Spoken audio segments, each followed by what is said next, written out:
Welcome into the NFL opening line report. It's week 14 NFL. It's Monday, December 7th. He's Teddy Covers. I am Drew Martin. Each and every Monday, simulcast live on the WagerTalk YouTube channel. Come and join us. Teddy, happy Monday morning to you.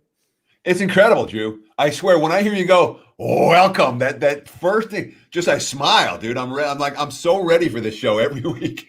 Looking forward to breaking down all of the opening lines for week 14 in the NFL. We'll see if we can give you some direction on where these numbers are likely to go between now and kickoff. Although obviously in the COVID era, that's not always quite as easy to predict as it once was. Well, thank you, Teddy, and hopefully put a smile on everybody's face out there. Happy Monday to you. On the West Coast, happy Monday morning to you. And the East Coast, maybe a lunch break, and we'll get you on the right side of some of these NFL sides and totals here. But first up, got two Monday night football games here, Teddy. Steam through them real quick. Buffalo, San Fran looks like 47.5 with the 49ers. Some people thinking a surprise favorite here, -1.5 at home. Yeah, it's been heavy San Francisco money basically from the get-go. We saw additional money come on San Fran even after they announced that they were moving to the game to Arizona. So it's not a true home game for the 49ers, not by any stretch of the imagination. Of course, the Bills already played on this field this year. That was the Hail Murray game that Buffalo lost right at the end. But there's no question there's been significant sharp support for San Fran in this game. I am seeing twos popping up for the 49ers. Those are not across the board. But it's pretty clear if you like San Fran, I wouldn't wait much longer. If you like Buffalo, I would snag one of those twos now. I don't see this line moving up to 3. It's not going back down to pick 'em. We're going to see the 49ers kick off at less than a field goal tonight. I would think it'd be 1.5 or 2-point favorites, just where they are right now. And Teddy, just outside of the line movement, because this has kind of caught a lot of bettors out there, it's, attention. Do you have a strong feel here, the Bills or the 49ers, how this game goes? I do, but, I don't push picks on this show very often. Yeah. I am in action on this game right now. Of course, it's $9 Monday at both Sports Memo and WagerTalk.com. So you can get to play for $9. I'm not in action on the Washington-Pittsburgh game, but I do think that I do have a side selection for Buffalo and San Fran clients, and I cashed with the 49ers last week. So if we ride San Fran one more time, or if I think they're a little overvalued in this range. Good game. Should be a lot of fun. And again, you get that play $9 at WagerTalk or Sports Memo. And Teddy, second in rotation order, but first in time of kickoff here, we got 2 p.m. Pacific, East Coast happy hour special, something I think the NFL should look into on Monday nights going forward. But we got Washington at Pittsburgh. We're seeing the Steelers -6, 43.5 the total in this second game on the NFL, an add-in game. So it's first to kick off. Yeah, so we've seen the look-ahead line here was 11. My powering number was 9.5. We've seen a significant market adjustment in favor of Washington. Look, you don't understand why. Big Ben hasn't been practicing. He's banged up. Obviously, the Bud Dupree injury for the Steelers. And, of course, Pittsburgh has been one of those teams that's played up or down to the level of competition basically all year long. And that's been the MO for the Steelers in the Mike Tomlin era. They're not a team you like to lay big prices with against subpar competition. All that said, when you really start to look at what the Washington football team has actually done this year, and then there's been a nice run in recent weeks. They haven't lost a game by more than a field goal. The last 5 games, they haven't lost a game by more than a field goal. They haven't faced a team with a winning record during that span either. And in 4 games this year, Washington has faced an opponent with a winning record. They've lost all 4 of those games by 2 touchdowns or more, non-competitive. Now, all of those came before Alex Smith was at QB. Maybe they're better in that regard. Certainly, the banged-up Steelers who are out of rhythm and out of sync, they're not an easy team to lay this price with. And as we saw yesterday in Week 13 of the NFL, you're trying to lay prices with some of these non-divisional home favorites, and we saw one after the next just get crash and burn yesterday. So I can understand the Washington money, but it's a little bit too much Washington money for me. It's 6. I mean, there's 6s now, and the Steelers are 6 points better than Washington if they bring anything resembling their A game. Which again, they did not play well against Baltimore, and kind of Tomlin called them out. Maybe they step up a little here, but circumstantially for Pittsburgh, it's tough right now when you're playing Wednesdays and then Mondays and these odd weeks and you've lost your break. And, it's difficult for me to get to the window on either side for this one. Clear pass for this better. Yeah, I'm with you, Teddy. Great breakdown. And I almost think that market's getting a little too cute here under a touchdown, Washington-Pittsburgh, but we will see in the first game tonight. We got one more here before we actually get to the opening line report. Tuesday, December 8th kickoff here. Dallas at Baltimore. We're seeing the Ravens -8 in the hook, mostly 45 being the total. Yeah, and again, my number here, my powering number for the game is Baltimore 8.5. The market's anywhere between 8 and 9. And again, don't be fooled. There are some books that are going to hang a 7.5/8. There are other books that they call it a teaser protection line, where they take a lot of teaser money. They offer good odds on teaser, and those books aren't going to hang 8 or 8.5. They go straight from 7.5 to 9. So you say, oh, there's line variance between 8 and 9 or 7.5 and 9. It's not real. It's actually factored in with juice. And of course, it's not like 8 is the keyest number in the NFL. I'm not getting a sense that the markets are going to move on anything here but Baltimore information.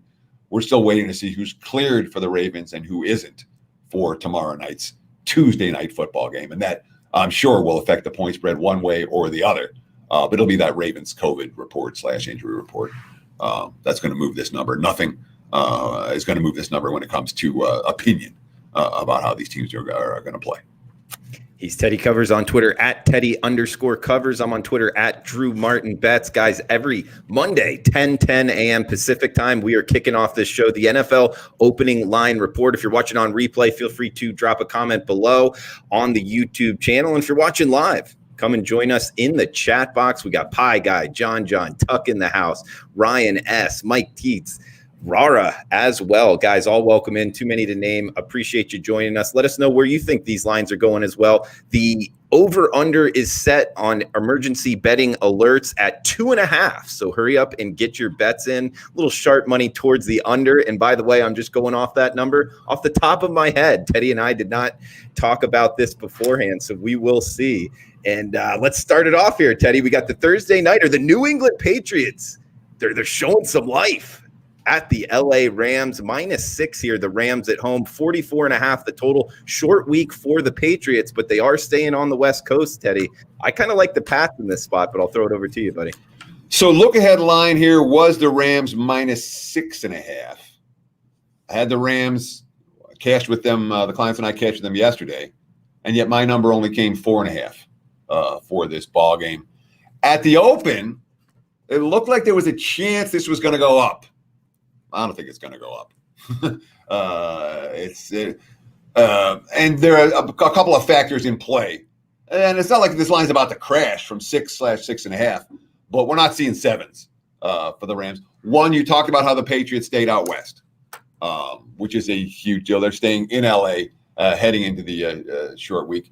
Two is that it's a Patriots team that, boy, over the course of the years, we trust Belichick to get his team better as the season progresses. And all of a sudden, the Pats obviously yesterday off the blowout win, the best they've looked all year. 4-1 straight up their last 5 ball games. They're clearly making a push right here. All that said, they gained 4.4 yards per play on offense yesterday. Okay, 4.4 yards per play. That's more than a yard below league average. And they won the game. The week before, they beat Arizona, and they only averaged 3.5 yards per play. All right. Don't think for a minute that this offense is working for the Patriots. It's not. The defense, it's just, Stephen Gilmore has been ridiculous of late. The defense is playing like it did a year ago, keep winning them games. But when you think about the Rams and the games, we want the Rams and laying points with the Rams, and we want the Rams against good. We want to lay with the Rams against bad defenses. Right. When Goff plays a good defense, we worry a little bit. That said, their defense held Arizona to 3.7 yards per play, 140 net passing yards on 41 dropbacks for Murray yesterday.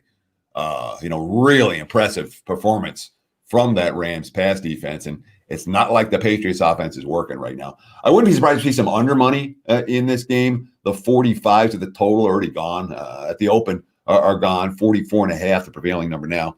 No shock if we see a little bit more under money. This line's not getting a 7. It's not going to crash either. I expect it to stay in this 6, maybe 6.5 range. Good stuff, Teddy, on the Thursday nighter. We got the Sunday card here starting off at the top, 10 a.m. Pacific, guys, 151, 152. Green Bay, the Packers at the Detroit Lions. We're seeing the Packers -7 in the hook. There are some -8s out there. 55 being the total here, Teddy.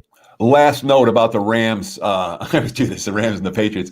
But the 49ers, of course, had to move because Santa Clara County said no, and you guys can't practice, you guys can't play, nothing.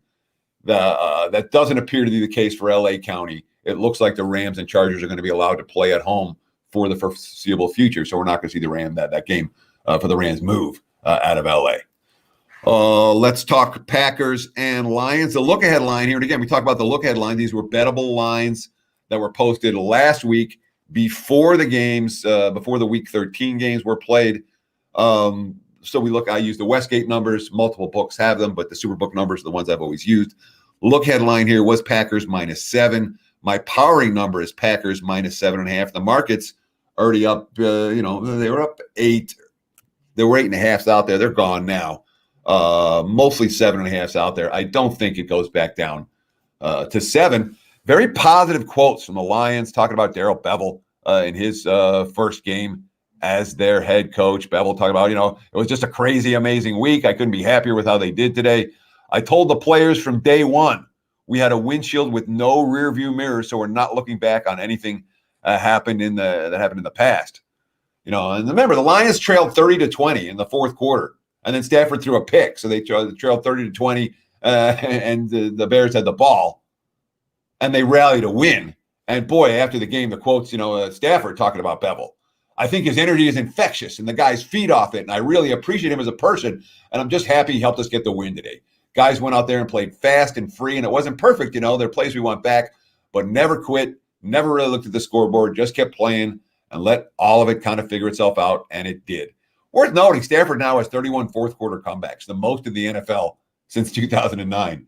38 game-winning drives during that span, second in the NFL. I don't think of Matthew Stafford at that level, but his numbers have been pretty impressive. All that said, Lions had more injuries. The right tackle, Crosby, got hurt. A couple of core injuries in the secondary. Mike Ford and C.J. Moore got hurt. But, we also saw Cephas come through as a deep threat without Golladay, and that's certainly a positive sign for Detroit moving forward. The Packers, they fell asleep with a big lead, totally asleep. And then they ended up getting, Aaron Jones run for the big 77-yard touchdown to get the cover after they'd blown it. And that's been Green Bay all year. They tend to play up or down a level of competition. They did produce 7 sacks in yesterday's ball game. And then, of course, teams that start the new coach era with a big come from behind win the one week, don't always have that same energy the next week. The public's going to be on Green Bay here, but I don't see this line skyrocketing or doing a whole lot right now. I think 7.5, 8 likely to be where it sits for much of the week. And Teddy, just a little something on the total. Green Bay averaging 37 points in domes on fast tracks here. And Chicago just let up 30 points, Detroit just let up 30 points to Chicago. We see a total at 55. Do you anything quick on the total? I kind of like the over. I wouldn't talk you out of the over in this game. I mean, the Lions are an over team right now. They have a secondary that's banged up beyond belief and a quarterback who's chucking the football around, which is what you want. Green Bay, not necessarily as much of an over team. I haven't seen any strong indicators. This total's going way up. That said, a couple leading indicator books are already at 55.5. So if you do like the over, it's not going to hurt you, I think, to lock in at 55. It's not like weather is going to drive this forecast, the total down. Ford Field, obviously an indoor facility in Detroit. We got 153, 154. The game numbers up next. Tennessee at Jacksonville. Looks like the Titans -7 in the hook, -7.5 point favorites on the roads in North Florida. 53 being the total, Teddy. Yeah, look ahead line here was Tennessee -9.5. My powering number is Tennessee -8. The market's sitting at 7.5 right now. Let's give Jacksonville some credit. All right, for a team that's lost 11 in a row, their effort was there on both sides of the ball yesterday. Mike Glennon wasn't all that good. He looked good in his debut. Yesterday, he looked like the backup quarterback that he's always been. All checkdowns in that contest. But game on the line, late fourth quarter, Glennon leads him down the field into the end zone and converts on the 2-point conversion. But, this is a team that came into their game against Minnesota, a league low 11 sacks. And the defensive line controlled the game for extended stretches. They sacked Kirk Cousins 4 times, and they blew up the line of scrimmage. That's a positive sign. They did lose their starting center, Brandon Linder. He got hurt. Laviska Shenault left with an injury. Sidney Jones is still hurt. They're without 4 of their top 5 cornerbacks. And they led that game 16-6. That's their largest lead at any point this season. It was leading by 10 points. A ton of unforced errors yesterday. They fought tooth and nail. They got the game into overtime and then lost. Doug Marrone after the game, we're going to continue to support each other and continue to keep fighting until they tell us that it's over. That said, there were a lot of mistakes down the stretch that allowed the Vikings to come back and get the win. As for Tennessee, yesterday's game, they looked gassed. They came out, they were flat as a pancake. And most concerningly for Tennessee, Derrick Henry looked gassed. They've used him so much last year and this year. We worry about running backs that have his level of workload. And it was right from the get-go. He was stuffed 4th and 1 on the first drive of the game. He had a bad fumble the second drive of the game. He finished just 15 of 60, 16 carries for 60 yards. The Titans aren't going to, that's not how they're built to win. They came into the game yesterday against Cleveland with a league low 5 turnovers, and Cleveland forced 3. They didn't get a single sack on Baker Mayfield, only 14 sacks for the year for that Titans defense. And they continue to have third down issues on defense. Cleveland converted a 10 of 16 on third downs yesterday. This Titans team, one week we say, man, they look good enough to go to the Super Bowl. Let's take them seriously. And the next week we say, wow, they have some flaws.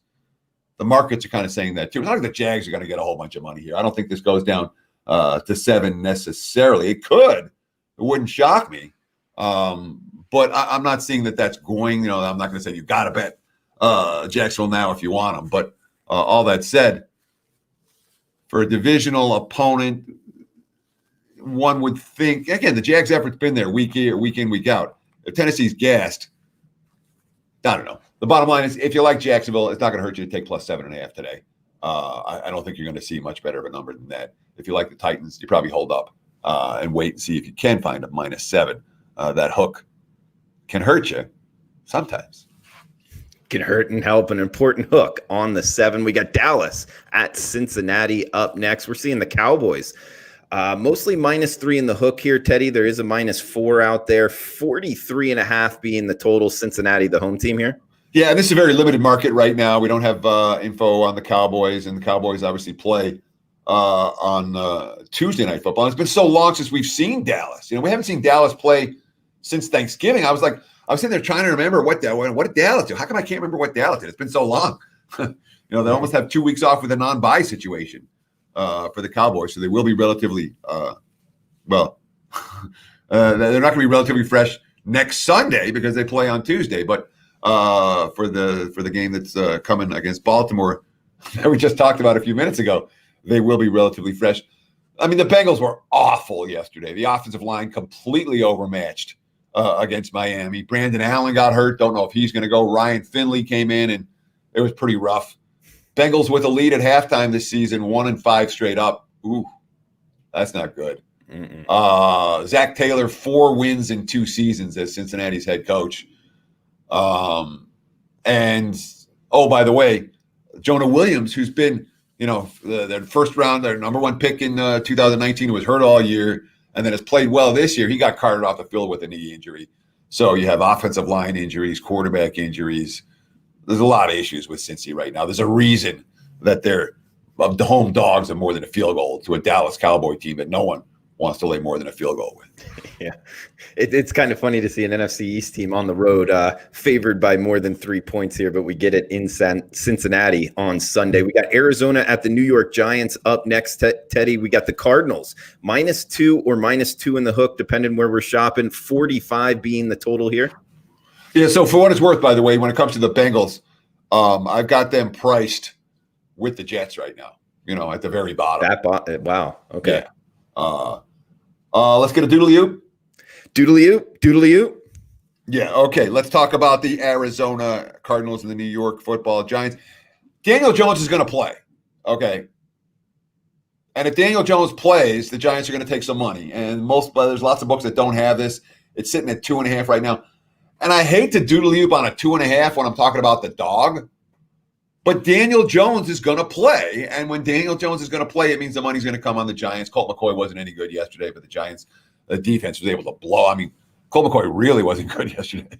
And the Giants, were still good enough to blow things up. This is a Giants team now. Again, they started 0-5. They've won 5 of their last 7. They've won 4 in a row. The defense shut down Seattle yesterday. They haven't allowed more than 20 points at all during this span. They've run the football. They topped 100 yards rushing yesterday in Seattle. 7th straight game they've done it. Wayne Gallman, 100 yards rushing the first time in his career. How about this quote from Jabril Peppers? Quote, the team had a different swagger about them, had a different juice about them, because we know we played our brand of football. We know we can shock a lot of people. So, with Jones back in the fold, and again, here's a quote from Joe Judge. He said they didn't play Daniel Jones yesterday. Ultimately, you have to protect him from itself. He wouldn't say if he'll play next week, but you have to like his chances, barring a setback. And, again, defensively, this team's blowing things up. So there's, I expect to see some market support for the Giants. I don't know if we're going to see that from Arizona. Again, look ahead line here is Arizona 3. My powering number is Giants -1 in this ball game. And it's a Cardinals team that's lost 3 straight, 4 of their last 5. Kyler Murray is struggling right now. He really is. They couldn't stop the run at all yesterday. They couldn't stop the pass. They couldn't get off the field on 3rd down. Cliff Kingsbury's under fire. Quote, you're going to go through slumps. You're going to have times where you're not as sharp as you like to be. I still believe we have a high-level offense that can score a lot of points, make a lot of first downs. We just weren't very sharp today. They were held to 3.7 yards per play. DeAndre Hopkins had 0 catches and a half, only the second time this season that's happened. Finished with 8 catches for 50 yards. That was all in the second half. But what we're seeing from Arizona, okay, if you can stop Hopkins, the passing game doesn't work. The Giants' cornerback play has been there. All right. Arizona does not have enough receivers who are making plays downfield. I was, again, I understand by Arizona, the look ahead line was 3, but my powering numbers between these two teams are shifting, and they're shifting quickly. And I do think Daniel Jones is going to play. If you like the G-men, the right way to bet them now, maybe on the money line at +2.5. Instead of taking the +2.5, take them on the money line, because I do expect once Jones is announced as the starter that we will see some Giants money. That makes total sense here, Teddy. And just how far do you think it will go with your history? I don't know.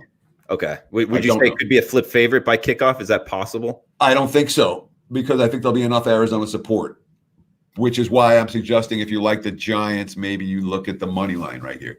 Okay. That's a Monday morning bet. You can get at a nice plus price that, I would think my number says Giants should be favored, but I've adjusted both these teams, I think, a little bit more than the market has over the course of the last couple of weeks. All right. Well, we're almost halfway through. We got one emergency betting alert in. Next game up, 159-160. Houston at Chicago. We're seeing Houston -2 in the hook at most shops here. There is -2s out there as the road favorite in Soldier Field. 46 being the total, Teddy.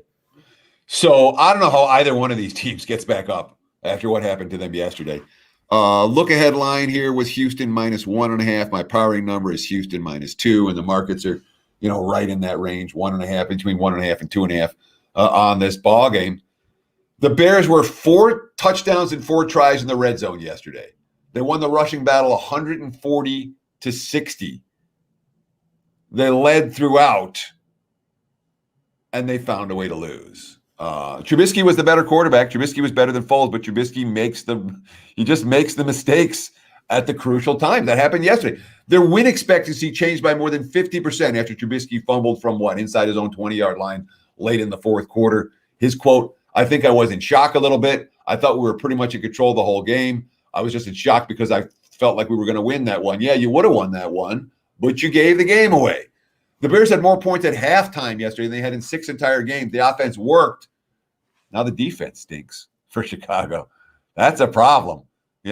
First 6-game losing streak since 2002. Defense allowed 9.1 yards per pass attempt and three lines and 3 touchdowns and 3 tries in the red zone. Matt Nagy is not a coach I want my money on right now. Is this right now a difficult time? You're damn right it is. It really is. It's hard. It challenges you in a lot of different ways. It's hard, but this is also why we're in the position we're in. to let these guys see the authenticity of your belief and trust in them. And I think the easy way out is for people in different positions like myself as a head coach, just chalk it up and say it wasn't our year. But that will never happen to me and our guys. They feed off that, and that's all we can do. I mean, the Bears had a realistic shot of making the playoffs yesterday in the fourth quarter, and now they realistically don't. So that's an issue. But the Texans, right there to beat Indy and to keep their momentum going. And instead, a bad snap at the 2-yard line in the closing seconds. Deshaun Watson kicking himself after the game. I should have just caught the ball. I know it was a little low and hot, but for me, I take pride in catching every snap, regardless of where it is and how fast it is. Worth noting for Houston, this team, I wrote down yesterday, this is an over team, even though they didn't score any points in the second half. Like, this is an over team. And when you saw Kiki Kute with 141 yards receiving, Chad Hansen 101, both players with career highs, first game since Will Fuller got suspended. Obviously, they cut Kenny Stills. I mean, they even without any of their receivers, they're still chucking the football around and having success. And when you can't run and your defense isn't very good and you have a quarterback who's making plays, Houston, I do think, is an over team. The Bears can't play any better offensively than they did yesterday, and they still found a way to lose. I'm not interested in the Chicago side. It'd be Texans or pass, but the markets aren't likely to go nuts on the Texans, given their circumstance here. Teddy, next game up, still 10 a.m. Pacific here. Kick 161, 162 Denver at Carolina. We're seeing a limited marketplace, -3 in the hook or -4, 47 being the total. Yeah, look ahead line here was 4. My powering number is Panthers 4.5. And of course, Carolina coming off the loss and the bye. It's a type of spot. I remember the loss at Minnesota where they blew the game at the end. They had the 2 defensive scores and let it go. It feels like a Panthers spot in that regard. And I do think the teams that are fresh coming off a bye in December, that's worth more than it would be worth perhaps at other times of the year. Drew Lock after the loss yesterday, quote, "There's no feel-good loss in this league. We did play them closer than we had before, but I mean, what does that get you? Nothing. It gets you an upset locker room. It gets you a sad flight home. It's not an easy trip for Denver, not an easy spot for Denver. And I don't know where this line's coming. At 3.5, I think it's cheap for Carolina. I would be surprised if that line moves up when we see a broader marketplace.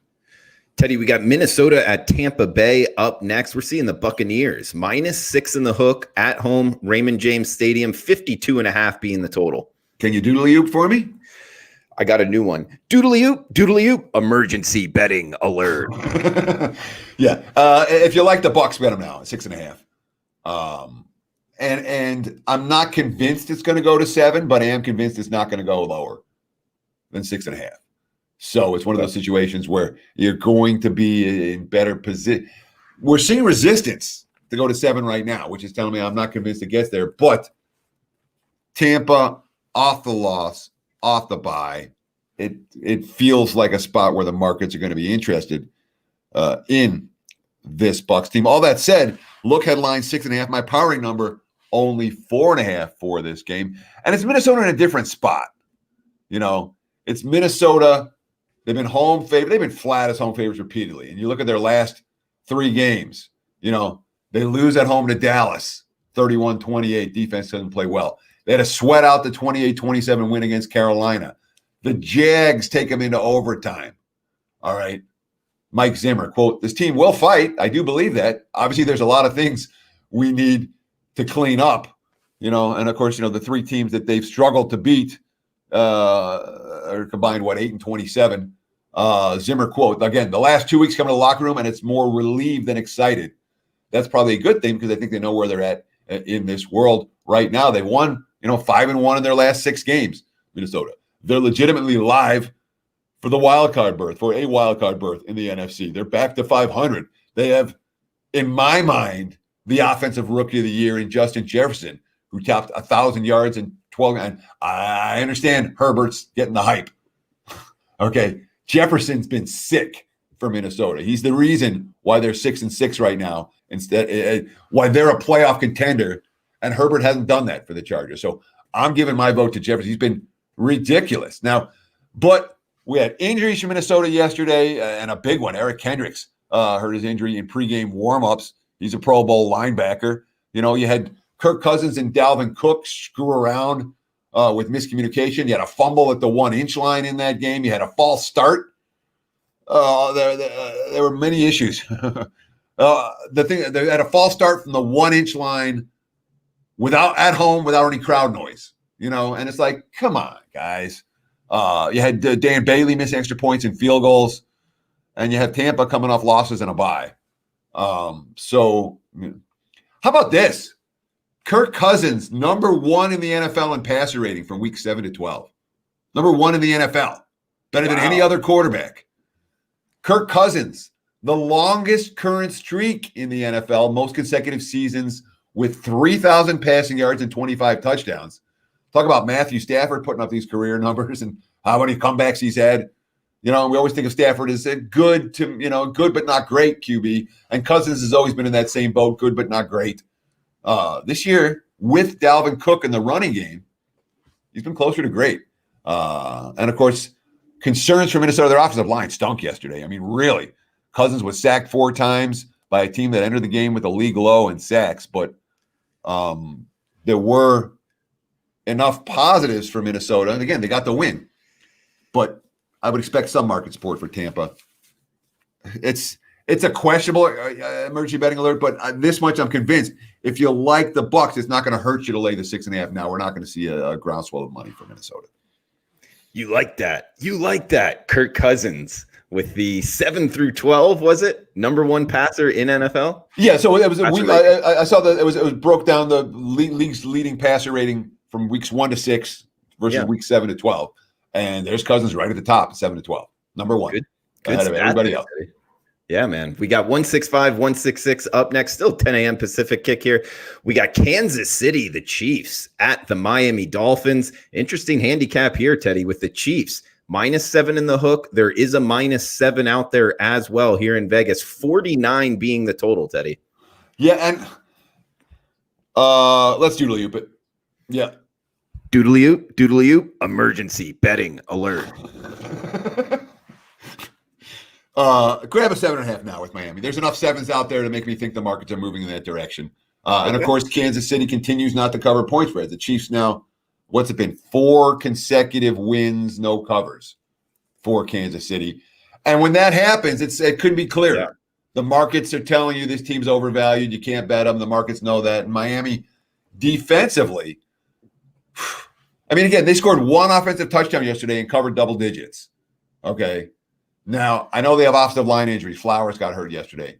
I know that they have fumble issues. You know, Gaskin fumbled yesterday, and Matt Breida and Patrick Laird fumbled the previous week. But the defense held Cincinnati to -7 yards in the second half before the last drive. Okay. They got 6 sacks. They got 2 turnovers. They only gave it 7 points, and that came early on one big play. You had Tua, no turnovers, career high, 296 passing yards. Xavier Howard with another interception, NFL best, 8th INT. And the fight, you know, there was a fight in that game, a couple of fights between the Bengals and the Dolphins. And you read the Dolphins quotes after the brawl, that's a team that likes each other. That's a team that's close. Flores was on the field, and boy, the quotes I read, 6 different quotes about how they really respected Flores for going out there and all this. And even though Flores after the game was saying, well, no. We shouldn't have done that. It wasn't good. The team bought into that. KC clinched their playoff spot yesterday. Quote, Patrick Mahomes, obviously it's a big deal. You want to find a way to get the playoffs, but we have bigger goals. Give Kansas City defense some credit, the defense some credit, although some of that's Drew Lock stinking it up. But the Chiefs' defense has absolutely been an underrated unit. And much like last year, it's gotten better down the stretch. KC would have been losing some of these games they're not covering had the defense not been able to get stops during crucial times. Again, if you like the Dolphins, 7.5 now. I'm seeing a market split between 7 and 7.5, and that tells me may as well grab the 7.5 if you're interested in that side. Don't know yet where this line is going to settle. Teddy, I like it. A lot of indicators there that you just pointed to. One, the Dolphins going against the defending Super Bowl champions. Two, the fight. Good quotes about the head coach. Good locker room there. Three, Kansas City just clinching the playoff spot. How interested are they going to be going on the road here to South Florida? I like what you had to say there. 7.5. And lastly, and not least, we've talked about, the sharper books, and here in Las Vegas, it's all 7.5, and then South Point's at 7. And I know that that's one for the NFL. You said is a sharper sports book here. Absolutely. No question about that. And there's definitely one other thing worth talking about with KC and Miami with all of these points. Then you may want to look at the Dolphins, may want to look at the Dolphins, may want to look at the Dolphins. And now I just forgot it. That's okay. Well, we'll come back to it. I mean, yeah. I'm thinking maybe dual quarterback, Tua Fitzpatrick, not a lot of changes. One other thing I'll throw out there is, down in South Florida, I believe that they can get pretty good attendance there. So home field advantage. And just from being in that stadium at Dolphins games, I don't want to say they're going against the rules here, but I'm pretty sure if you sit up in the upper deck, you'll get a little extra tune in your ears, if you know what I mean. I think they kind of pump in a little bit of extra crowd noise for whatever that's worth. Yeah, I wouldn't be surprised. I certainly wouldn't be surprised if Miami's had a decent home field edge this year. And I mean, I guess the Chiefs. Oh, I remember last thing now. The last thing, I don't know if I talked about it at the top of the show, but if there was a theme from yesterday's action, if there was one theme that we take away from Week 13, it's beware the non-divisional big favorite. They failed all over the place yesterday, where you saw, all right, well, and here's a situation where you're looking at a non-divisional team playing a playoff foe and laying a touchdown plus on the road. You guys already know which way I'm leaning in this one. And guys, that does it for the third emergency betting alert. So the over on 2.5 does hit. Congrats out there to those that were the over bettors on emergency betting alerts. We will recap them at the end. There has been 3. Next game up, 167, 168, Indianapolis at the Las Vegas Raiders. We're seeing the Colts -2.5 road favorites here in the desert, Teddy. 50.5 the total at Allegiant Stadium. Yeah, there's a lot of concerns from the Raiders about yesterday. And I know they won the game on the miracle at the end. We'll talk about the Jets in a minute. Carr's quote after, I couldn't believe they all out blitzed us. As soon as I thought, I was thankful. How about this? Carr's got 23 career game-winning drives, second most in the NFL since the start of 2014 to Matthew Stafford. But all these guys with game-winning drives in the fourth quarter is because they're not that good, because they have to lead the team to victory in the fourth quarter. That's why Tom Brady's not on the list, or Patrick Mahomes not on the list, et cetera, et cetera. So the Raiders got Cleveland Farrell back. His first game back from the COVID-19 list. He had 2 strip sacks, and they still didn't get any stops. The pass defense was awful yesterday, and the run defense was pretty bad too. They got gashed. The Jets had 206 rushing yards against them. The Jets, 4 for 4 touchdown tries in the red zone. The Raiders led that game 24-13. All right. Do you go for the jugular? Can you put a team away? Well, 24-13 with the ball, 3 and out, fumble their next 3 drives. Obviously, not a team that was capable of doing it. And then I understand they got the miracle win, but they had 9 shots in the red zone to win before they had to they gave the ball away on downs at the end of the game. Because remember, they had 9 shots. There was a defensive holding on 4th down that gave them a fresh set of time. Then there was offsetting penalties on the next set of 4th down that gave them another. They had 9 shots, and Carr couldn't connect on any of them. One incomplete after the next. So the fact that the Jets screwed up the defense at the end to allow the Raiders to win, it doesn't make me feel better about them on either side of the football. And that's a game. I understand it's a trap game. Yeah. But it's a game the Raiders are supposed to put that team away, and they were unable to do so.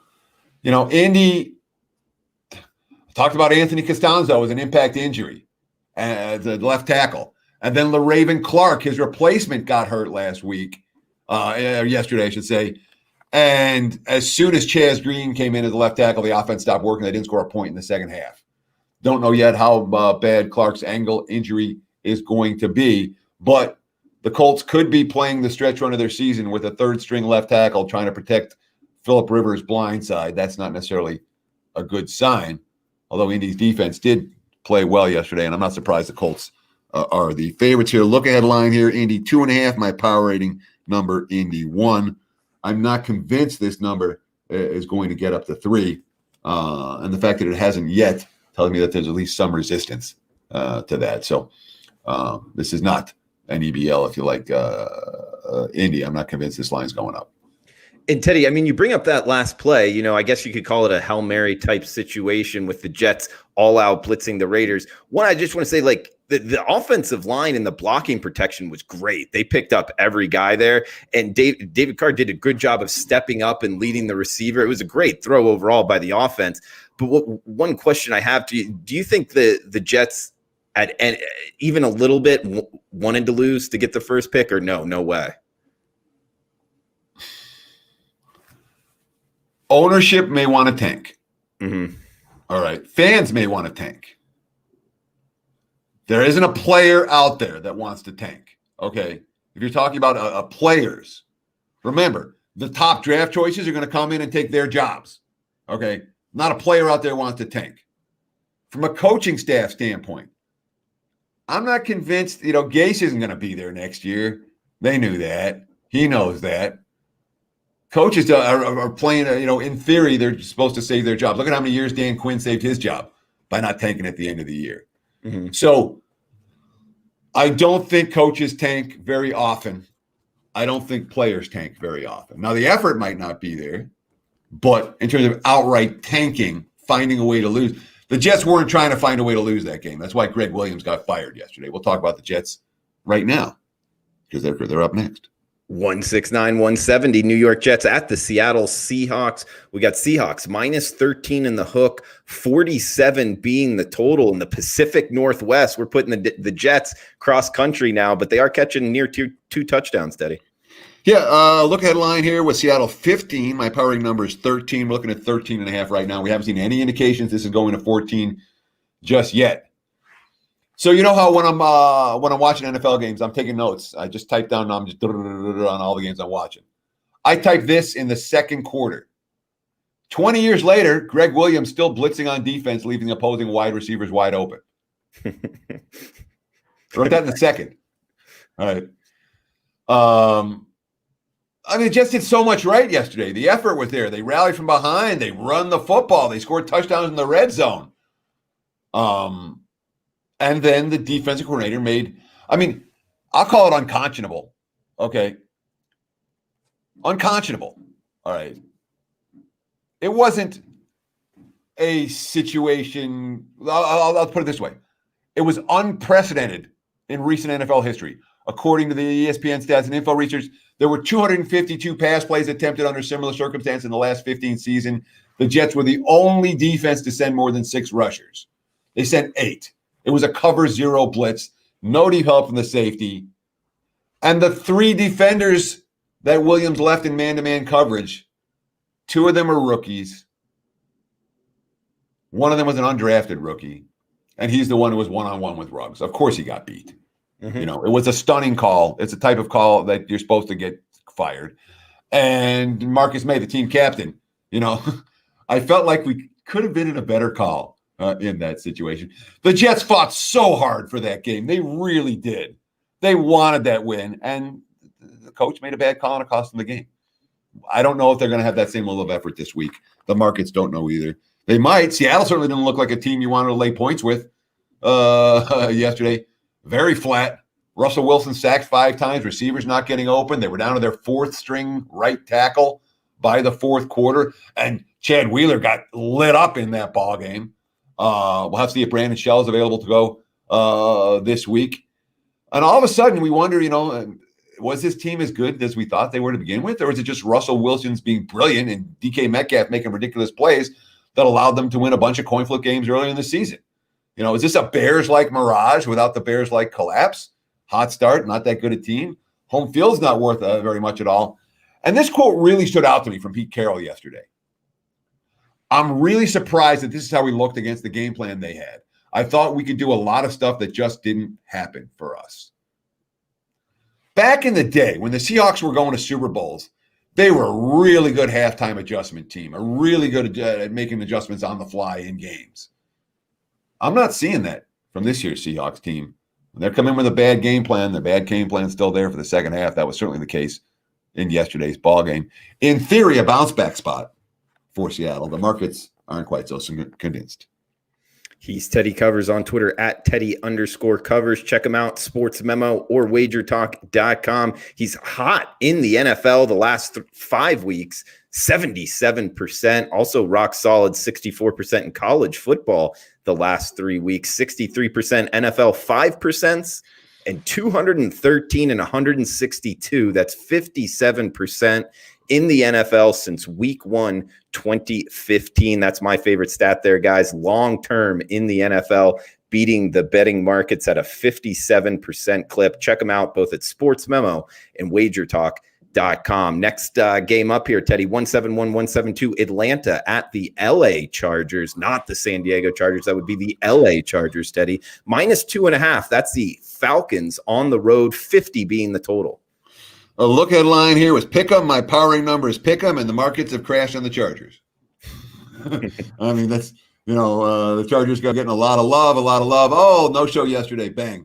And now we're seeing heavy Atlanta money. And it's not like there's a lot to like about Atlanta off of yesterday's game. Matt Ryan not completing half of his pass attempts. He's holding the ball too long. This is a field goal offense.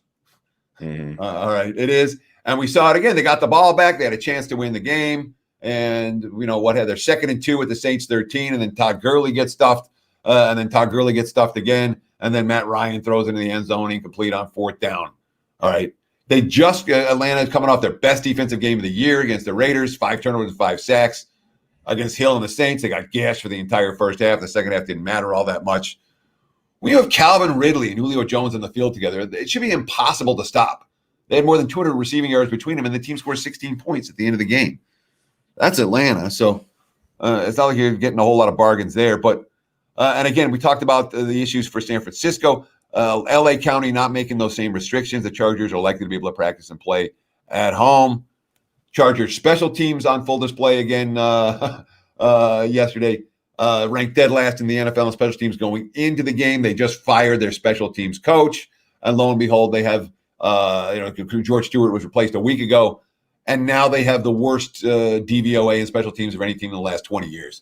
After the missed field goals and the punt return touchdown and the blocked field goal return for a touchdown and everything else that went wrong yesterday. Pretty rough. Anthony Lynn, quote, "That was one of the worst football games I've ever been a part of in my 30 years of the National Football League as a player and a coach. That was unacceptable and embarrassing." Well, the Chargers are 8-20 since making the playoffs 2 years ago. And of all the unconscionable things that happened in that game, this is a pointing. I'm not a guy that piles onto the coach, okay? But you're down 45-0 in the fourth quarter, and you're sending your rookie QB out there to get beat up. That was stupid. That was flat out stupid. I don't care. You get Tyrod Taylor in the game at 38-0. You take Justin Herbert out of the game. All right. And to see him he was taking hits late, and that's dumb. Flat out dumb. I can't call it anything other than that. So pick your poison in this game, I guess. No argument here, Teddy. As we move down the list, 173-174 New Orleans at Philadelphia. We're seeing the Saints -7-point road favorites, 45 or 45.5 being the total in Philly. Yeah, this would have been the fourth doodle-you, but all the 6.5s got bought up on the Saints already. So be it. Every last night I'm writing down what do we got, what are we looking at, and then we see what's live for this morning. The 6.5s for the Saints are gone. Look ahead line here was 6.5. My powering number is 7.5. And there's a lot. I'm gonna talk here a little bit about Philly, but first we have to know the Saints 8-0 straight up, 8-0 against the spread without Drew Brees the last 2 years. The market's been wrong on them every week. The markets again, we're like, oh, the Saints, there's no good. 8-0 straight up, 8-0 against the spread without Breeze. All right. Sean Payton, quote, talking about the QB position. That's the position everyone focuses on, but our team's playing well. We're fortunate to have depth at a number of positions, and that includes quarterback. Yeah, Hill wasn't great yesterday. I know he threw a couple of touchdown passes, and they clinched a playoff berth, 9th straight win. Defensive end Trey Hendrickson. Our work's not done yet. Michael Thomas, wide receiver. It's definitely a blessing to be in this situation. I feel like the culture we've built since I've gotten here, we slowly built it and we demand it now. We demand success. We demand excellence. Home or away. Sorry, I scrolled down too far. Home or away, and I lost the quote. Home or away, we are coming to win games. As long as we keep that mindset with the coaches that we have and the skill set we have on offense, defense, special teams, we're a very dominant team, and everybody knows that. This defense didn't allow a touchdown for 14 quarters prior to the Falcons getting one in yesterday. However, they did lose Patrick Robinson with a cornerback, Patrick Robinson, leg injury yesterday, and he was starting in place of Janoris Jenkins, who has a knee injury. So there could be some concerns in the secondary here. Jalen Hurts came in the game and Philly got sparked, right? Shut up! That's not what happened, okay? That's what the mainstream narrative is going to tell you is what happened. This is what happened, okay? Philly, it was 23-3. The Packers played prevent defense because they had a mobile quarterback and they wanted to spy him. And even on that, Hurts, his big play was on 4th and 18. He chucks it up for grabs in the end zone, and Reagor came down, and someone came down. Greg Ward came down with the play. Okay. And then Jalen Reagor had the punt return, and you're like, oh, yeah, they got a spark. No, they didn't. Okay. Jalen Hurts, Wentz was awful. Okay. He leads in interceptions. He leads in sacks. He's had 10 straight games with 3 sacks. He's 31st completion percentage and 30 in yards per attempt. It's got everything. And Doug Peterson is right. Quote, we needed a spark. We needed something to go our way. So I put Jalen in the game. And then saying, I got to go through injuries. I got to go through the tape. There's a lot of things we're going to consider and evaluate before anything is decided. You paid Carson Wentz for 4 years. You can't bench the guy. Jalen Hurts is not ready. Okay. It wasn't a spark. It was a defense that wasn't prepared for that QB and a QB chucking it up on 4th and 18 to get a touchdown. If Philly makes a decision to go with Hurts, I think it's a pretty strong bet against situation. That said, worth noting, Darius Slay got hurt yesterday. Another injury for the Philadelphia secondary. That's a bad football team right now. They looked like a quit team yesterday, and they got a spark, and at the end, they were still a quit team. I wrote down before the spark, I'm like, Philly looks like they're done. And then they got, again, you convert a 4th and 18 for a touchdown, and you get a punt return touchdown, and it looks better than it was. I think Philly's done.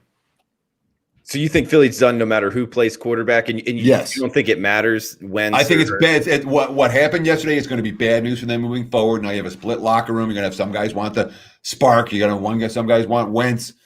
I don't think it helps Philadelphia at all. And if you're going to bring in Hurts, do it before it's 23-3. If you want to spark the team, do it when you're still alive to win the game. Guys, next game up, 175-176, Washington at San Francisco. We got 43.5 being the total with the 49ers, -4 in the hook at home. It is a limited marketplace with the Washington football team playing tonight, Teddy. Yeah, the last 3 games on the card there's not a whole lot to talk about because the teams are all playing tonight. Look ahead line here was Washington, San Fran, right? Was 4.5. My powering number is 4.5. The markets are at 4.5.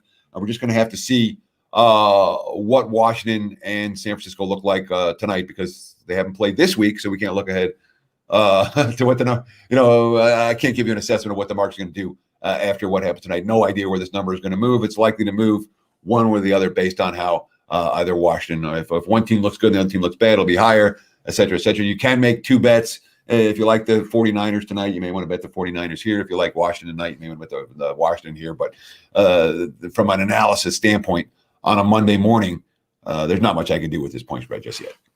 And that same scenario happens with this next game, the Sunday nighter, Pittsburgh at Buffalo. Limited marketplace here again, guys. If you like either team tonight, you probably want to bet them next week as well. Like Teddy was just saying, Pittsburgh, there is some early lines here, though, Teddy. -1 in the hook or -2 road favorites, 47 the total. Yeah, and it's a comparable situation. If you like the Bills tonight, you may want to bet them in this game. If you like Pittsburgh tonight, you may want to bet them for next week ahead of time. Look at line here was Steelers -2.5. My powering number is pick 'em. Though again, Pittsburgh's been downgraded. That the -2.5. Yeah. So look at what the number's done on the Steelers for tonight's Monday Night Football game, where it's crashed, and then next week's game it hasn't crashed. To me, that's interesting. And I'm not exactly sure why that's the case. From a spot perspective, they worried about the Bills on a short week. No, Pittsburgh's on the same short week. So it's an interesting market adjustment here, or lack thereof, for Steelers Bills. I'll say that, Pittsburgh's undefeated. They will go off road chalk, but I don't know if they're going to be road chalk by much. Guys, we got one game left. Next week's Monday Nighter. Check out Teddy Covers WagerTalk and SportsMemo.com. He's hot right now, 77% in the NFL the last 5 weeks, and also long-term, 213 and 162. That's 57% in the NFL since week 1 of 2015. Long-term record here, guys, 57%. Beating the NFL betting markets. Teddy Covers WagerTalk or SportsMemo.com. And a reminder, it is $9 Monday. All plays discounted to just $9 at both websites. We got 179, 180 here, Teddy. Monday, December 14th, Baltimore at Cleveland. Limited marketplace here again, with Baltimore actually playing on a Tuesday night football. We're seeing pick'em or -1. That's the Ravens on the road, 45.5 being the total in Cleveland. Yeah, so a good weekend overall for the clients and I. 5 wins, 2 losses, and a push. Count up the NFL plays over the course of the weekend. So I can't complain about that. But, boy, I'm kicking myself for not taking the Browns yesterday. I should have had the Browns yesterday. But yesterday, with the day to have the Browns, this may not be that. But, look, so the markets have so the look-ahead line was Baltimore 3. My powering number, and I'm not comfortable with this number. My powering number is Cleveland -2. Okay. But I don't know what Baltimore's going to look like. We have to see what the Ravens look like tomorrow night. Worth noting, when Baker Mayfield is good, the Browns are legit. And Nick Chubb, Baker was on fire. That's the guy that I know. That's the guy the Cleveland Browns know who he is. He came out and had a great game and led us to victory. Mayfield saying the right things. We're taking it one game at a time. We're handling everything inside the building. We know there was a lot of talk in this game leading up to it, but we're not worried about that. We're just worried about doing our job and doing it at a very high level. Mayfield became the first Browns quarterback since Otto Graham in 1951 to pass for 4 touchdowns in the first half of a ball game. That said, look, if Baltimore doesn't look right tonight, Cleveland's going the favorite in this game. Or tomorrow night, I should say. But it's hard to say. I have no idea what the Ravens are going to look like.